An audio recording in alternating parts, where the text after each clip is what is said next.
noite. Marlene, vai lá fora e testa lá no teu se você está ouvindo bem. Tá. Se não estiver bom, a gente desliga. Sinto muito. Hoje nós vamos estudar esse livrinho aqui, Jesus no Lar, que é do Chico Xavier, pelo espírito Neio Lúcio. Esse livro é o livro mais indicado para fazer o Evangelho no Lar. Que é o Evangelho no Lar? O Evangelho no Lar, a gente separa 15 minutos é suficiente, 20 por semana, sempre no mesmo dia, no mesmo horário. Encontra um horário que está todo mundo em casa. Se a família não quiser participar, a gente pode fazer sozinho. A gente bota um copinho d'água para frutificar, uma garrafinha, um jarro, a caixa d'água inteira, tanto faz. Cada um sabe quanta água que quer. Isso é o de menos. Vai fazer uma oração. Qual oração a gente faz? A oração que a gente quiser. Um Pai Nosso, uma prece como a gente faz no centro, isso é o de menos. O importante é ter uma ação que conecte a mente da gente com Deus. É o suficiente. Vai ler esse livro, ele tem os capítulos curtos. Pode ser outros livros. Esse aqui, ele já chama Jesus no Lar por causa disso. É mais gostoso, tem Instante da Vida, tem os do Dimas que é bom para isso também. Lê, faz um comentário se tiver a família, né? Se tiver sozinho, comentar sozinho fica meio estranho, né? Só lê, faz a prece, encerra, toma água. Qual que é o interesse disso? Qual que é bom? Por que é bom? Se a gente comenta o Evangelho, o texto evangélico junto, toda a família vai pensar naquele assunto. E a gente começa a cobrar um do outro, não com palavras, mas da gente mesmo a ação. Ontem eu falei no Evangelho que eu não posso gritar, estou gritando hoje. Então a gente vai lembrar. Então é uma maneira de educar-se, é uma maneira de trazer para dentro do lar uma conversa em torno do Evangelho e também a presença dos bons espíritos. Porque na prece a gente vai pedir para os bons espíritos nos auxiliarem. Se tiver na casa algum irmãozinho desencarnado, sofredor, os amigos espirituais vão conduzi-lo. Então é uma higiene espiritual também. Muito importante que a gente faça. Encontre esse tempo, mesmo que seja sozinho. Tem importância. Por que tem que ser no mesmo dia, no mesmo horário? Para criar um compromisso com a espiritualidade, porque a espiritualidade não tem tempo para ficar atrás da gente. Fala, vou rezar, corre tudo para cá. Depois eu faço, volta tudo. É responsabilidade isso. Então vai ser no horário que está marcado, na terça-feira, às 8 da noite, eu faço meu Evangelho no Lar. Os meus amigos, eu vou desligar o celular, não pode ficar vendo o WhatsApp, que é pecado nessa hora. Eu vou desligar, botar no silencioso, vou tirar do lado, não vou atender portão, não vou atender ninguém. As pessoas vão se adaptando que esse horário é para Deus. Porque, incrivelmente, nesse horário parece que todo mundo resolve visitar a gente. Bate palma. Então, se bater palma, vai lá e atende. Uma vez informa a pessoa, entende? Mas com o tempo as pessoas vão entendendo que esse horário é sagrado para a gente. E quando viaja? Quando viaja, faz lá onde a gente estiver. A espiritualidade sabe que a gente vai estar lá em São Paulo, mas eu vou fazer o meu Evangelho lá. E se não der para fazer, porque eu estou numa reunião nesse horário, faz na hora de dormir. Aí é uma exceção. Você criou o compromisso. Quanto tempo? Por todas as encarnações que tiver para frente.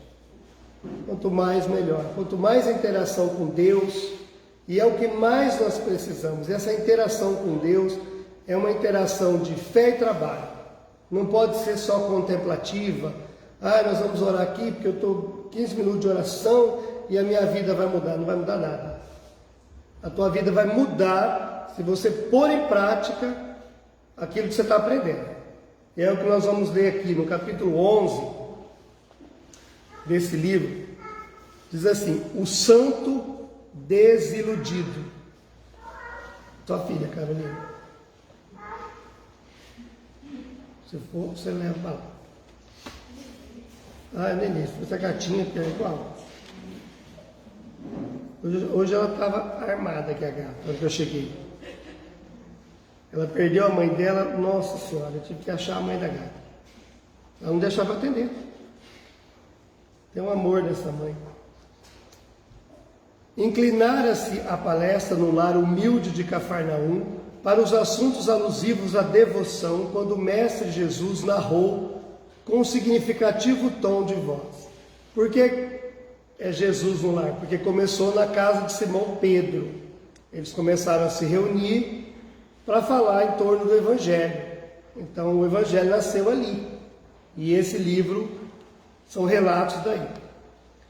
Um venerado devoto a Deus retirou-se em definitivo para uma gruta isolada, em plena floresta, a pretexto de servir a Deus.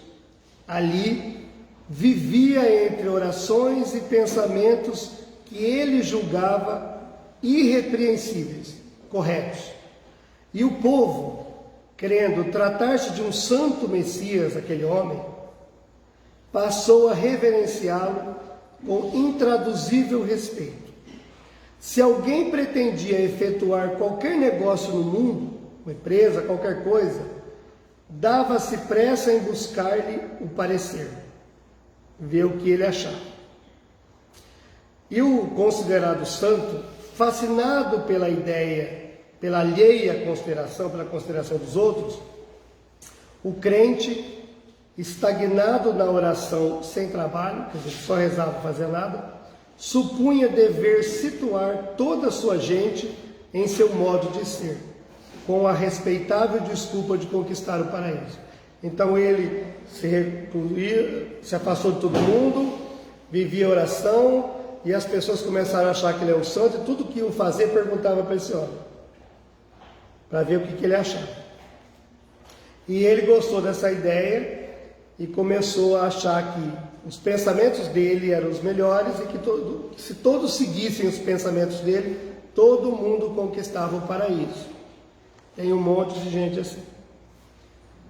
Se um homem ativo e de boa fé lhe trazia à apreciação algum plano de serviço comercial, ponderava escandalizado. Se alguém ia falar para ele de algum emprego, de abrir uma empresa, de fazer um negócio, ele ficava escandalizado e falava assim: é um erro. Apague a sede de lucro que lhe ferve nas veias. Isso é ambição criminosa. Venha orar comigo e esqueça essa ideia de cobiça. Isso era os conselhos dele. Todos confiaram que é comunista. Se esse ou aquele jovem lhe rogava opinião sobre o casamento, ele clamava aflito: é um disparate. A carne está submetida aos interesses do espírito. Isso é luxúria. Venha orar e consumir o pecado. Não podia casar também, porque ele achava que o casamento ia... Para que casar? Isso é interesse, é pecado. Quando um outro companheiro lhe implorava conselho acerca de algum elevado encargo na administração pública, ele exclamava compungido. Quando alguém falou: olha, eu tenho um emprego na administração pública que vai servir as pessoas, ele respondia o seguinte: é um desastre. Afaste-se da paixão pelo poder. Isso é vaidade e orgulho. Venha orar e vencer os maus pensamentos. Surgindo pessoa de bons propósitos, reclamando-lhe a opinião quanto a alguma festa de família, de fraternidade em projeto, a pessoa fala para nós: estou organizando uma festa em família. E ele logo objetava, irritado. Era um mal amado, né? É uma calamidade. O júbilo do povo é desregramento. Fuja a desordem, venha orar e subtrair-se à tentação de uma festa. Ficamos chato, né? E assim, cada consulente, cada um que o procurava, em vista da imensa autoridade que o santo desfrutava, todo mundo confiava nele, entristecia-se de maneira irremediável e passava a partilhar-lhes ócios da soledade, em absoluta paralisia da alma. Todo mundo que procurava ele ficava desanimado e triste, porque nada podia, e as pessoas se sentiam erradas. Então elas paravam de fazer qualquer coisa. É melhor não fazer nada do que errar, porque é isso que ele ensinava para as pessoas. O tempo, todavia, que tudo transforma, trouxe ao preguiçoso adorador a morte do corpo físico. Graças a Deus. Todos os seguidores dele o julgavam arrebatado direto para o céu. Todo mundo achava que ele foi direto para o céu. E ele mesmo acreditou que do sepulcro, do túmulo, seguiria direto para o paraíso. Ele mesmo pensava isso. Com inexcedível assombro, porém, foi conduzido por força das trevas a um terrível purgatório de assassinos. Em pranto desesperado, perguntou, à vista de semelhante e inesperada aflição, dos motivos que lhe haviam situado o espírito em tão pavoroso e infernal torvelinho, rodamuinho, né? Sendo esclarecido que, se não fora homicida vulgar na terra, era ali identificado como um matador da coragem e da esperança de centenas de irmãos de humanidade. Ele não matou pessoas, mas ele matava a esperança das pessoas. Olha a grandeza disso. Depois nós vamos comentar sobre isso. Silenciou Jesus, mas João, muito admirado, considerou. João, né, na época de Jesus, ele tinha de 14 a 15 anos. E ele estava ali porque não tinha WhatsApp, então ele tinha que ficar ali. Né? Porque se tivesse, ele estava numa cama jogando, como é que chama aquele joguinho lá? Esse jogo aí que eu não sei falar. Mas João preferiu orar. Silenciou, ele perguntou, mestre, jamais poderia supor que a devoção excessiva conduzisse alguém a um infortúnio tão grande. E o Cristo, porém, respondeu imperturbável, com calma, com tranquilidade, porque o Cristo não julgava, né? Ele explicava a situação. E Jesus disse o seguinte: plantemos a crença e a confiança entre os homens, entendendo, entretanto, que cada criatura tem um caminho que lhe é próprio. A fé sem obras é uma lâmpada apagada. Nunca nos esqueçamos de que o ato de desanimar os outros nas santas aventuras do bem, quando eles querem fazer coisas boas, é um dos maiores pecados diante do poderoso e compassível Senhor e Deus. Aqui nós estamos falando de um pregador. Claro que é uma história simbólica de alguém que saiu da sociedade, foi orar e todo mundo começou a seguir ele, seguir seus conselhos. Mas ele tinha o péssimo hábito de destruir as esperanças das pessoas.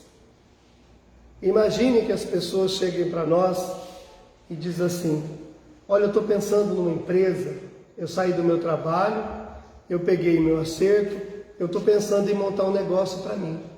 O que você acha? Deus me livre! Do jeito que está o país, inseguro, é melhor você guardar esse dinheiro e ficar quietinho. É melhor um pássaro na mão do que dois voando. O que eu fiz? Matou a esperança da pessoa, né? Ela saiu dali e nunca mais, coitada, já foi chorando embora. Aí a pessoa vem apresentar, olha, eu vou me casar. Eu venho te convidar, gostaria que você fosse no meu casamento. Meu irmão, para com esse negócio. Não faz isso não. Isso é luxúria, é os apetites do sexo. Vamos orar. Tira isso da cabeça. Está matando a paixão dentro dele, matando a esperança de construir uma família. Aí a pessoa casa e fala assim: olha, eu estou pensando, a gente se preparando para ter um filho. Ai, mas tem um só, viu? Que no mundo que está hoje, matou a esperança da formação de uma família. Quem somos nós para dizer o plano espiritual que está programado? Aí as pessoas vão nos procurando e a gente sempre tem algo que desanime os outros. Tem pessoas que não suportam a felicidade dos outros. E tudo que conta, a pessoa tem um contra. Porque ela acha que aquilo que ela pensa é o ideal, é o perfeito. O que os outros pensam e os que pensam assim não é problema nosso. O que nos cabe é entender para não sermos assim. É aí que está a questão. Eu não consigo mudar a cabeça dos outros. Não tem como eu fazer isso. O máximo que eu posso fazer é fornecer dados, informações para que vocês e outros entendam e tirem as próprias conclusões, formem sua opinião e direcionem a sua vida. Agora, destruir a esperança das pessoas a título de que uma vida contemplativa, e Kardec, quando Kardec pergunta aos espíritos sobre a vida contemplativa, que é a vida dos monges, aqueles antigos, hoje os monges estão mais ativos, mas que vivem uma vida isolada, só orando. Para começar, gente, os homens não conseguem viver só orando. Não é real isso, que a mente da gente vai procurar outras coisas.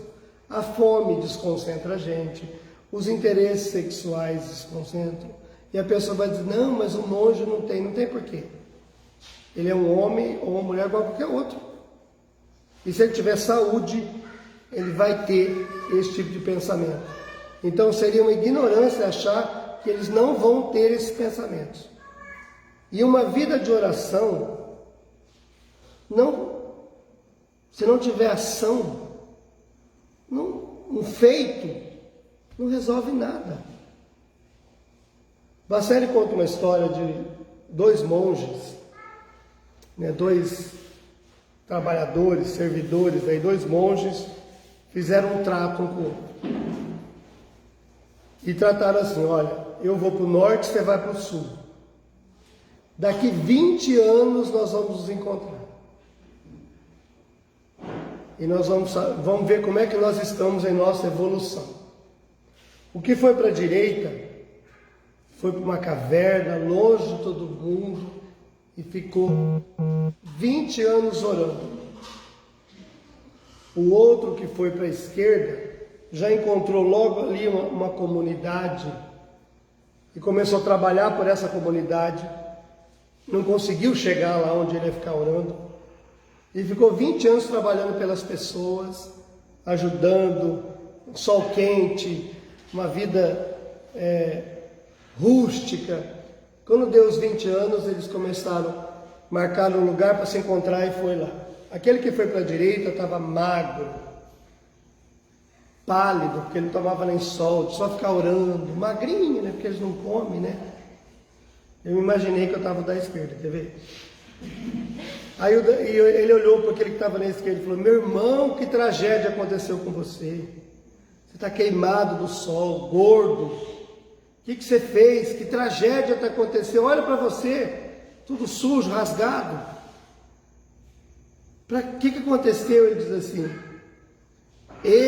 aí o da direita, eu fiquei 20 anos adorando a Deus, contemplando, veja para mim, eu estou tão leve, que eu sou capaz de atravessar o rio Ganges, de tão leve. Aí o outro responde, meu irmão, se a intenção era ficar 20 anos orando para atravessar o Ganges, era mais fácil ter construído uma ponte, e ter ajudado as pessoas.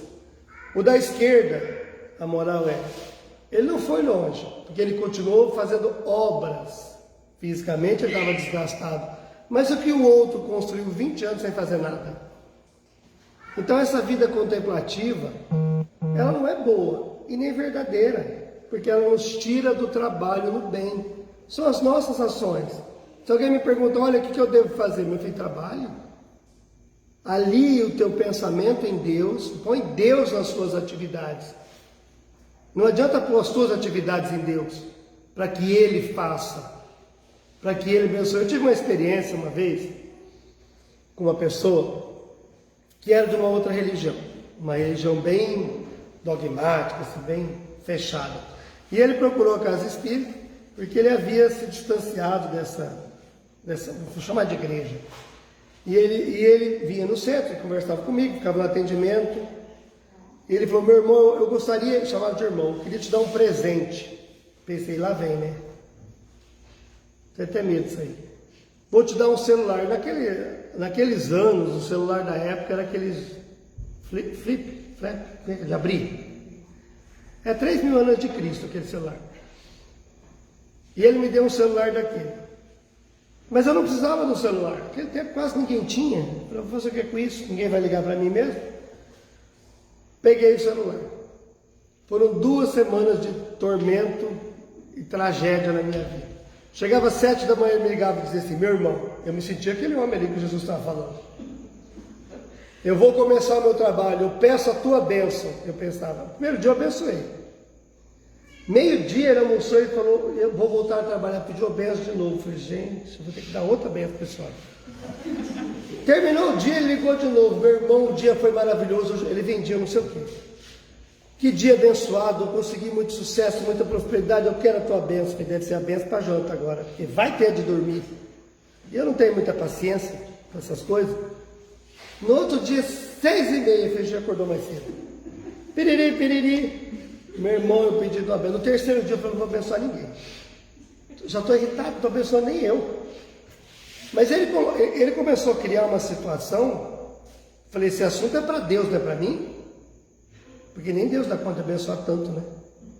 Abençoa cedo, vale para o dia inteiro. Meu avô tinha uma afilhada, eu lembrei agora. E ela, no sítio, ela passava, a mãe dela, para levar na escola, em frente à casa do meu avô. Ela gritou, tinha uma vozinha fina, assim, Bespadinho! Bespadinho! Eu me lembro como fosse hoje, ela está ouvindo que ela me segue. Aí, um dia meu avô falou assim, ô menino, benção só cedo, viu? Fala pro dia inteiro. Porque a pessoa cria aquela imagem. Se a gente não cuidar, as pessoas enfiam a gente numa vida contemplativa. Mesmo que a gente não seja. Tem que tomar cuidado. Tem que tomar cuidado, porque a gente acaba aceitando essa ideia. Porque esse homem, ele se recolheu para orar. Era ele, a oração dele, a gruta dele. Aí foi um lá. Olha, meu irmão, preciso de um conselho. Ele deu um conselho. Do jeito que ele pensava. Aí esse contou para o outro, que contou para o outro, contou para o outro. Tinha 100.000 seguidores. Foi aí que nasceu o Instagram. Nessa época. Aí contou para o outro, contou para o outro. E quem conta um ponto, conta aumenta um ponto. E cria uma imagem. Esses dias eu fui no aniversário, só tinha 3 pessoas, porque não estava podendo ir muita gente. Mentira. Aí, da minha tia, foi quando pegou Covid todo mundo, né? E a moça falou assim para mim, olha, você conhece, não posso falar o nome que é conhecido, do fulano que estava doente? Eu falei, não conheço. Não, mas ele falou para mim que você curou ele. Eu falei, Jesus Cristo, como é que eu curei se eu nem sei quem é? Não, porque ele estava doente, a mulher dele mandou o nome para você, ele estava nas últimas. Não sei se é as últimas da terra ou as primeiras do mundo espiritual. Mas ele estava nas últimas, e depois que você rezou por ele, eu falei, mas eu não rezei para esse homem. Eu não sei quem é esse homem.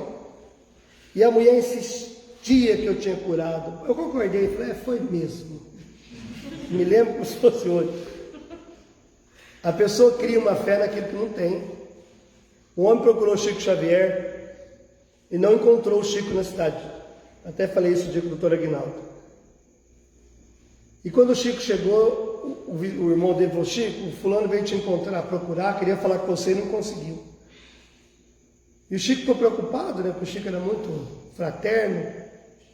Falou, eu vou na cidade dele e falo com ele. O Emmanuel, que é o instrutor do Chico, apareceu na hora. Porque mentor bom, ele aparece na hora para te irritar.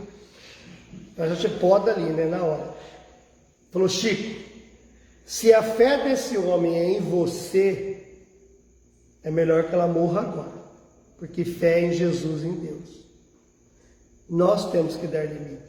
Nós podemos dar bons conselhos, nós podemos ser muito fraternos, muito caridosos, mas isso não pode entrar para a nossa vida como se nós fôssemos os melhores do mundo, porque a gente não é, a gente se conhece. A gente sabe quem é. Nós sabemos os nossos limites, qual é a nossa tolerância. quem realmente somos, e nós não podemos ficar assumindo coisas que não somos, porque não falta gente para colocar médium, vou falar de médium que nós estamos pedindo, no pedestal, né? Só falta fazer assim para o médium. Para com isso. Médium é gente igual aos outros, às vezes pior. Então nós temos que ter esse cuidado. O médium não deve procurar uma vida contemplativa e nem as pessoas empurrando ele para uma vida contemplativa. Que legal que a mensagem foi boa, que legal que a psicografia ajudou. A gente vai ficar feliz, mas é um instrumento. O médium não passa de um instrumento. Ele deve ser respeitado como um ser humano que serve a Jesus, que serve o bem. Ponto. Mas não tratado como um ser à parte da natureza. Né? Como uma pessoa. Basta ver o João de Deus. Basta ver. Ele tinha mediunidade? Provavelmente tinha, porque curou muita gente. Mas esse excesso vai entrando pelo ego e vai juntando obsessor e vai juntando sei lá o que com a índole da gente, que já não é lá aquelas coisas, e perde o rumo. Aí vai entrando dinheiro, aí vem gente dos Estados Unidos, vem gente não sei do que, meu Deus, a gente vai ficando grandão, né? Vai se achando, e é aí que está a queda. A vida contemplativa não serve para nada. A vida que serve é a vida com caridade, é a vida com amor ao próximo, é a vida com bons conselhos quando a pessoa quer. E não quer dizer porque a gente dá um conselho que a pessoa tem que seguir fielmente ao pé da letra. Um conselho para mim não é mais do que uma informação sobre aquilo que a pessoa estudou, aquilo que ela pensa. Eu vou ajustar isso na minha vida ou não, mas eu não vou viver em cima daquilo. Porque a base para a gente acertar sempre é o Evangelho de Jesus Cristo. Eu vou lendo, eu vou aprendendo. Quando perguntaram para Jesus Cristo, a mesma coisa, Senhor, referiram a Jesus como ele sendo uma pessoa boa, o que Jesus responde? Bom é só o Pai. Ele próprio já cortou isso na raiz. Bom é o Pai, eu sou um servidor. Então isso tem que estar muito claro para a gente. Qualquer papel que a gente esteja em nossa casa, nós não precisamos ser o melhor marido, mas eu tenho que ser responsável dentro daquilo que eu assumi. Porque o melhor não tem. É o melhor que nós podemos, mas não o melhor comparado a uma moralidade superior. A gente tem que se administrar isso. Nós não podemos jamais ser aquela pessoa que um filho chega, eu quero estudar tal coisa, isso não vira nada. E os gostos da pessoa, e as tendências dela. A gente até pode achar isso, e até pode ser real isso, mas tem uma maneira para falar, uma forma de falar, porque senão a pessoa vai desanimar, ela não vai fazer nada. Os gostos, nós temos que ver que época que nós estamos vivendo. Hoje a velocidade das coisas é muito rápida hoje, não dá conta de acompanhar tudo, né? As pessoas, há um tempo atrás, sei lá, 20 anos atrás, 30 anos, eu lembro, que quando aparecia alguém com uma tatuagem era bandido. Era a visão que as pessoas tinham, né? Não que a pessoa fosse. Hoje nós vemos as mães todas tatuadas. Marilene fez um dragão nas costas recentemente. Ficou lindo, escrito Tiago. Mas é normal hoje. O Diego tem os 2 braços tatuados, é uma das pessoas mais caridosas que eu conheço. Aí perguntaram bem, por que você não tem? Porque dói, eu tenho medo. Eu não sou afeiçoado a furar. Então eu vou copiar o dragão da Marilene, estou pensando. Vai, Marilene, você está ao vivo, meu. Eu sei que você está ao vivo. Você fez o dragão, você tem que assumir. A Marilene tatuou um dragãozinho. Só nas costas. É mentira. Mas hoje nós vemos as mães homenageando os filhos encarnados ou não, os filhos homenageando as mães com tatuagem. É normal. Isso não mexe com a moral de ninguém. Não diminui a pessoa. Você vai no médico e tem uma tatuagem no braço inteiro, né, Neto? Isso ele é menos médico? Não. Mas lá atrás isso era um problemão, né? A gente já caía fora. É um brinco. São coisas naturais. Alguns podem até não gostar, mas isso é físico, não vai mexer com a moralidade. Um dia uma pessoa diz, olha, fazer tatuagem, quando você chega no mundo espiritual, isso dá problema. Eu falei, meu Deus, a tatuagem vai ficar na terra com o corpo, o silicone vai ficar na terra com o corpo. Aí deu uma depressão geral agora, né? Vai chegar assim no mundo espiritual. Vai ficar, é matéria, vai ficar. Mudança de sexo vai ficar na terra. É do corpo físico isso. Eu não estou dizendo que não pode. Eu estou dizendo que as coisas da matéria ficam na matéria. Mas isso não interfere na moralidade. Não, tem um menino que eu psicografo, ele teve uma vida, né, era uma mulher trans, ele foi conduzido por um tipo de vida bastante triste, de sofrimento. Muito triste, a vida dele foi muito difícil na terra, sofreu abuso, foi muito difícil. E ele desencarnou numa situação triste também. E eu conheci ele na terra, conheço a família, atendo a família, atendia ele, sempre gostei muito dele, era uma pessoa, para mim, muito boa, mas teve um monte de problemas com dependência química e tal, ele desencarnou. E a aparência dele era uma mulher lindíssima. E ele chegou no mundo espiritual masculino, porque ele era uma aparência masculina. Não como uma condenação para ele, não era uma condenação nenhuma, era a aparência que ele tinha no corpo espiritual. Entende? Se eu raspar a cabeça, o perispírito continua com o cabelo. Eu sempre tive, falei. Não vai mudar o outro lado de lá. Hoje ele está bem, está equilibrado, está feliz, entendeu a sua situação, está muito melhor do que quando estava na Terra, tem a aparência de menino, que ele escolheu, ele poderia ter escolhido a outra se ele quisesse, e eu não sei por que ele fez essa escolha também, que não ia mudar nada, mas ele está bem. A moralidade não tem a ver com as coisas físicas, com a forma. Nós temos que adaptar que esse mundo está se ajustando. Hoje é a coisa mais comum a gente encontrar alguém, a pessoa ser bissexual. Porque o espírito é bissexual, ele não tem nenhum sexo. O corpo físico tem os órgãos que representam, mas a tendência, o aspecto do prazer, do sentir-se bem com outra pessoa é da alma. E nós vamos ter que nos adaptar a isso porque faz parte da evolução dos espíritos. Claro que os mais tradicionais devem ter desencarnado 18 quando eu falo isso, estou nem aí, mas é a realidade. O espírito vai dominar a matéria e o espírito não tem sexo, então ele vai atuar de acordo com o sentimento. Isso é evolução. O mundo não está mais perdido por causa disso. O mundo está evoluindo por causa disso.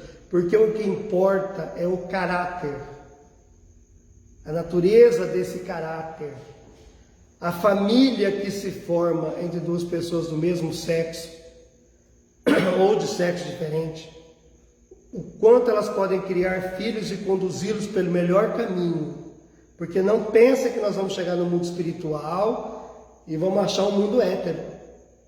Porque não é. É um mundo de espíritos. De pessoas que estão se conduzindo como se sentem.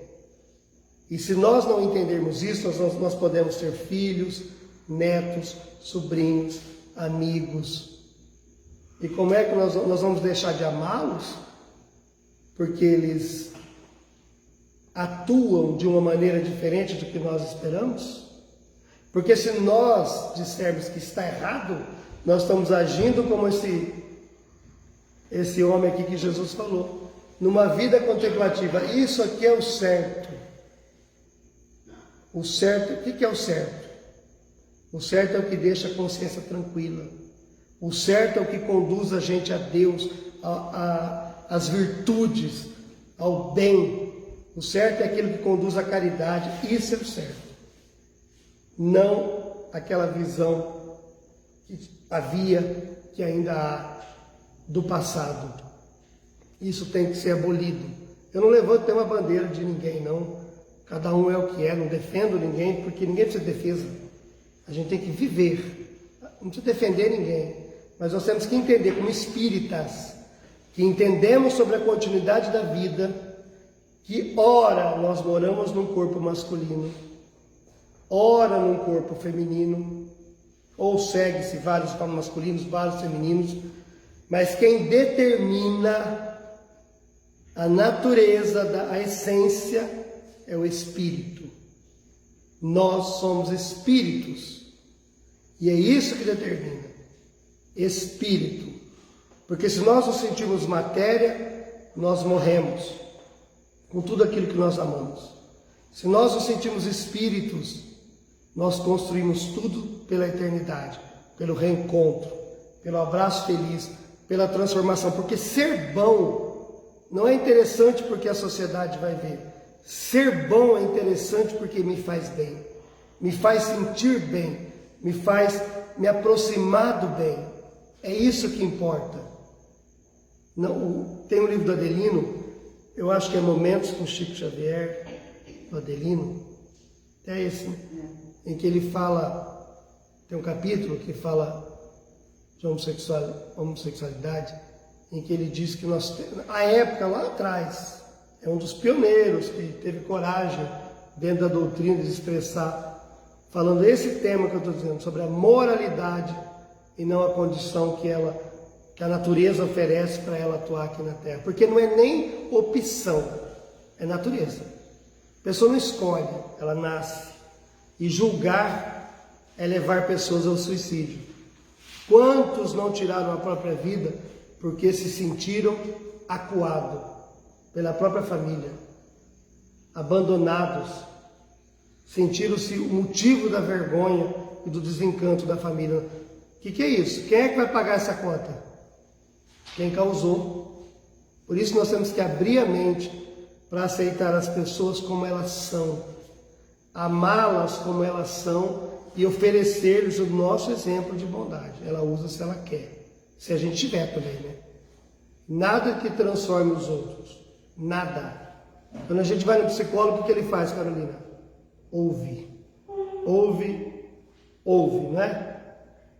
E faz a gente pensar naquilo que a gente mesmo falou. Que conclusão que você tira disso? E se você tivesse feito diferente, como seria? Esse é o caminho. Ele não fala, ó, se está errado, faça isso. Quem faz isso é médium. Médium é cheio de... Olha lá. Ó. Médium é lascado. Tem uns médicos que é terrível, né? Fala, ó, não faz isso não, viu? Isso aí não vai dar certo não. Entra para esse capítulo aqui, como se fosse dono da verdade. Eu já vi médicos dizer, ó, tua vida não vai para frente porque a tua mãe não gosta de você. Aí, gente, que mãe que não vai gostar da gente? Isso é insano, no mínimo insano. Como a mãe não vai gostar, ela pode ser até egoísta, ela pode ser muito apegada, né, muito próxima, acabando interferindo, mas não por não gostar. Pode até não ter aquela intimidade, né? Não é todo mundo que tem, mas... Peraí.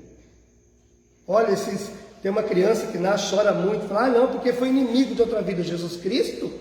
Da onde que tira essa barbaridade? Como é que você vai dizer para o filho de alguém que é inimigo dela? Ela joga ele fora. Mas não vai ficar mesmo aqui dentro. Mas é isso que você está dizendo. Por quem é que vai querer cuidar do inimigo? A não ser Jesus? Ninguém. Olha as coisas que fala. O marido e a mulher estão tendo atrito. Ah, mas é porque na vida passada um fez muito mal para o outro. Oh, nem Chico Xavier falava uma coisa dessa. De onde que a pessoa tira essas frases prontas? Não é? E isso é muito comum, porque eu ouço isso muito em atendimento. Ó, não pode divorciar. Porque se você divorciar nessa vida, na outra vocês vão voltar junto. Para o meu castigo duplo.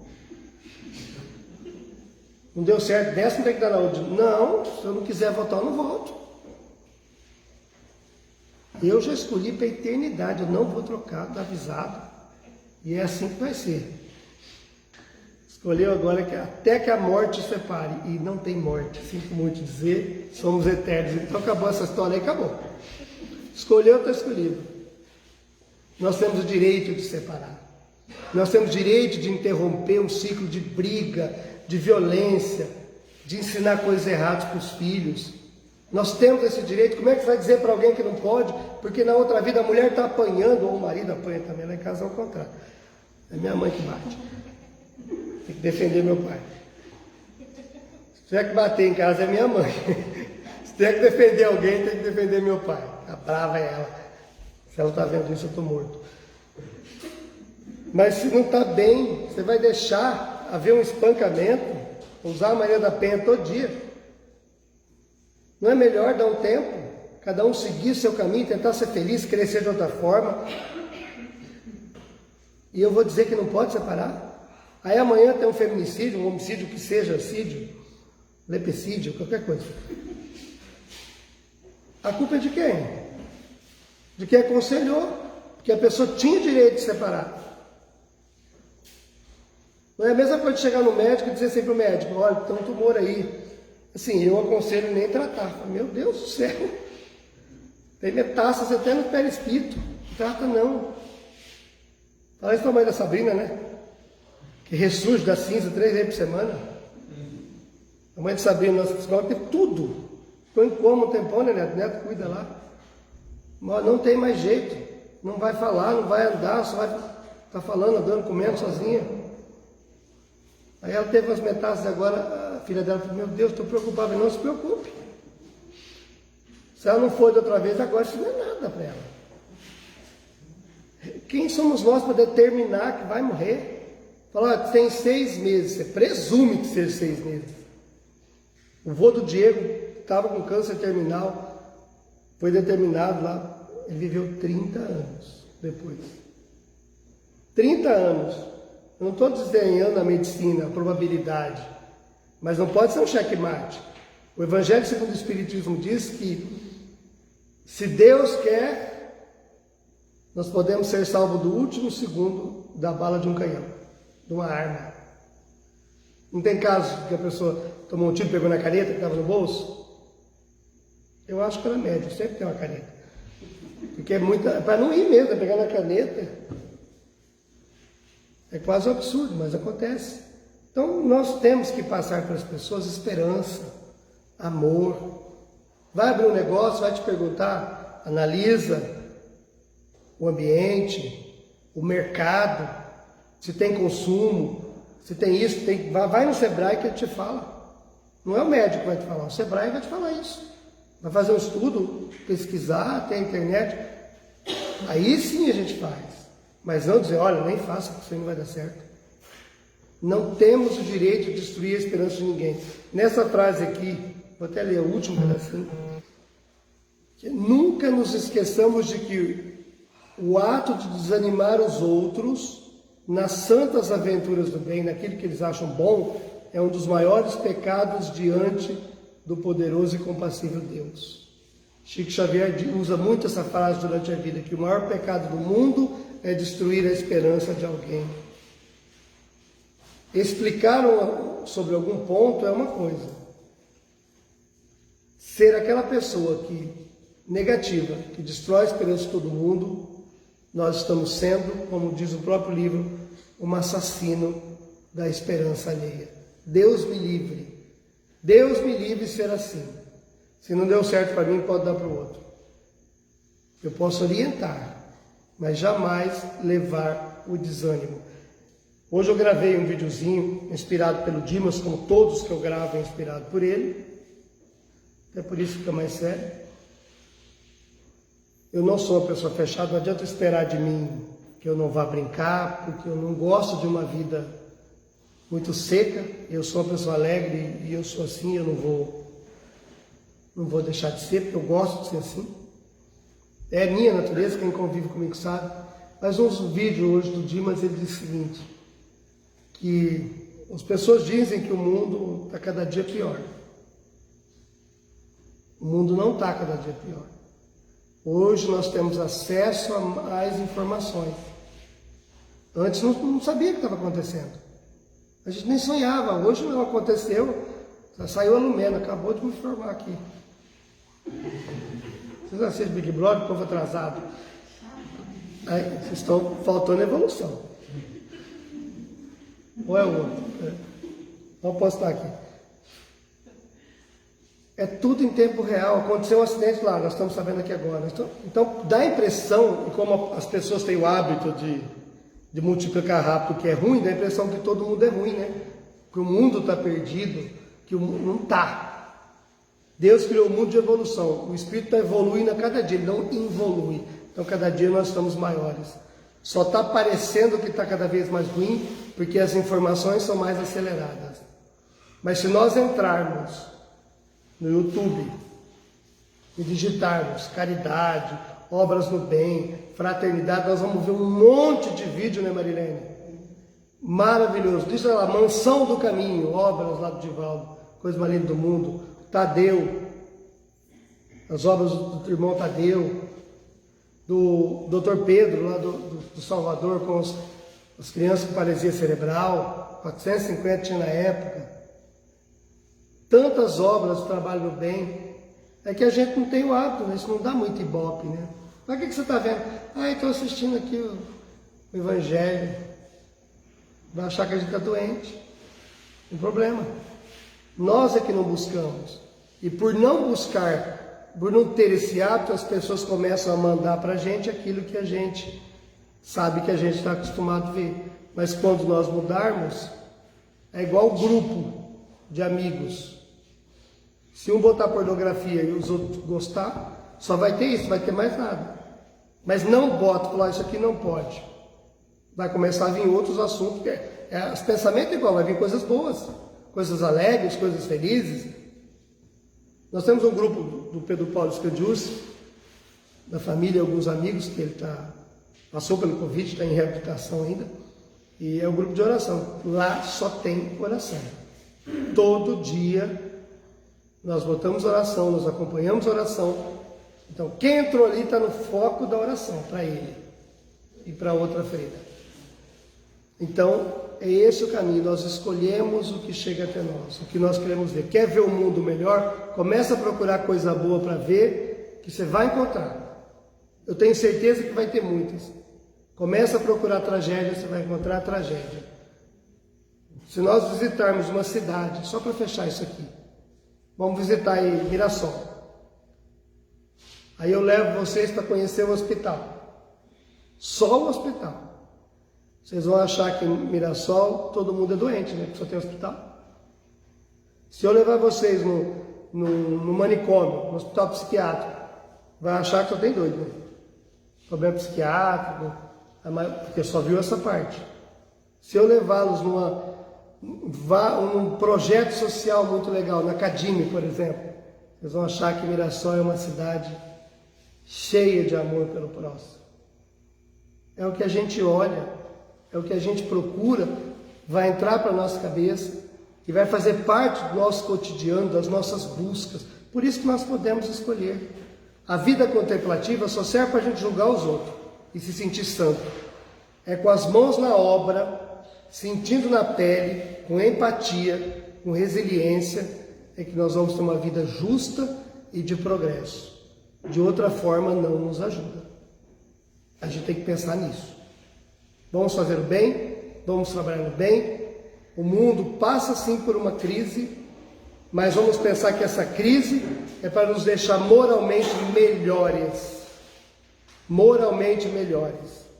Porque ela está mostrando para a gente, principalmente, o que realmente é importante na nossa vida. Convívio com a família. Estar perto da família. Porque muitas vezes a gente não tem tempo para passar um sábado à noite com a mãe e com o pai. Não tem tempo para passar um fim de semana junto. A gente vai de balada em balada. Não estou dizendo que seja errado. E nem estou julgando. Mas nem tanto a terra, nem tanto ao mar. A gente tem que ter uma linha de equilíbrio.